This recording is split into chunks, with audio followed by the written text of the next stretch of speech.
이 프로젝트는 제가 직접 방향 잡고 끌고 온 겁니다. 실무자들은 제 지시에 맞춰 움직였고요. 할인만 뿌리면 안 돼. 고객이 떠났다고 느끼기 직전에 잡아야 반응이 오겠네. 은지는 휴면 고객 데이터를 나눠보고 재접촉 타이밍을 따로 계산해 보고서에 넣었다. 오, 이거 쓸만하네. 은지 대리, 파일 나한테 보내봐. 내가 윗선용으로 말 좀 다듬어 줄게. 은지는 아무 의심 없이 원본 파일을 보냈다. 그 메일이 나중에 가장 중요한 증거가 될 줄도 모르고. 실무자는 많아도 책임지는 사람은 하나야. 이런 건 부장 이름으로 나가야 모양이 사는 거지. 복도에선 최덕배가 칭찬을 받았고 정은지는 뒤에서 자료 박스를 든 채 그 장면만 지켜봤다. 팀 단톡방에는 최 부장님 전락 대박이라는 말이 올라왔다.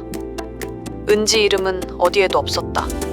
은지 대리, 회사 일은 원래 팀 공로야. 누가 만들었네 따지기 시작하면 조직 생활 피곤해져. 팀 공로면 제 이름도 같이 있어야죠. 부장님 발표에는 왜 제 이름이 한 번도 안 나왔어요? 거참, 젊은 사람이 너무 예민하네. 평가 시즌에 괜히 이런 얘기 키우면 본인만 손해야. 감정으로 말하면 불리합니다. 그런데 기록으로 보면 이건 꽤 선명하게 남아 있습니다. 원본 작성자, 전송 시간, 수정 이력까지 남아 있었다. 문제는 그걸 언제 꺼내느냐였다. 억울하다고만 말하면 감정 싸움이 돼요. 상대가 직접 설명하게 만들면 흐름이 바뀝니다. 며칠 뒤 열린 후속 보고회.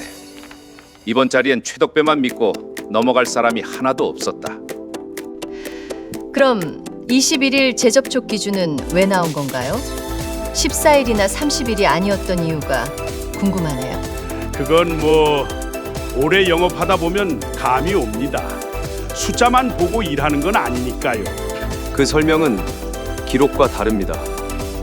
원본 메모에는 6개월 결제 이탈 데이터 기준이라고 남아 있었습니다. 그 데이터 제가 은지 대리랑 같이 뽑았습니다. 그 시간에 부장님은 회식 2차 가셨고요. 회식 사진의 시간은 보고서 수정 시간과 겹쳤다. 최덕배가 직접 만들었다는 말은 흔들리기 시작했다. 실무는 은지 대리가 했을 수 있지. 그래도 큰 방향은 내가 잡았으니까 총괄을 맡는 거야.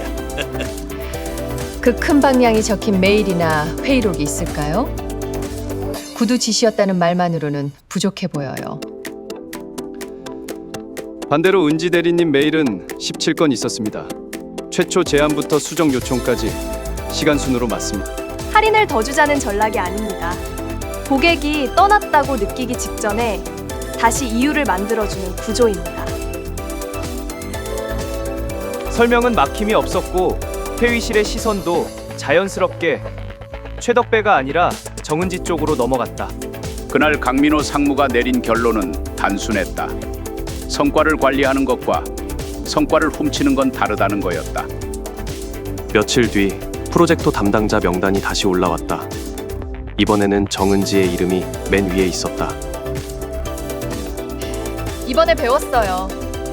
회사에서 제 이름 석자는 제가 먼저 지켜야 하더라고요. 부장님, 이번 회의록엔 작성자 이름 꼭 넣으십시오. 나중에 또 헷갈리면 곤란하니까요. 착한 사람은 자주 잊히지만 기록 남긴 사람은 쉽게 지워지지 않아요.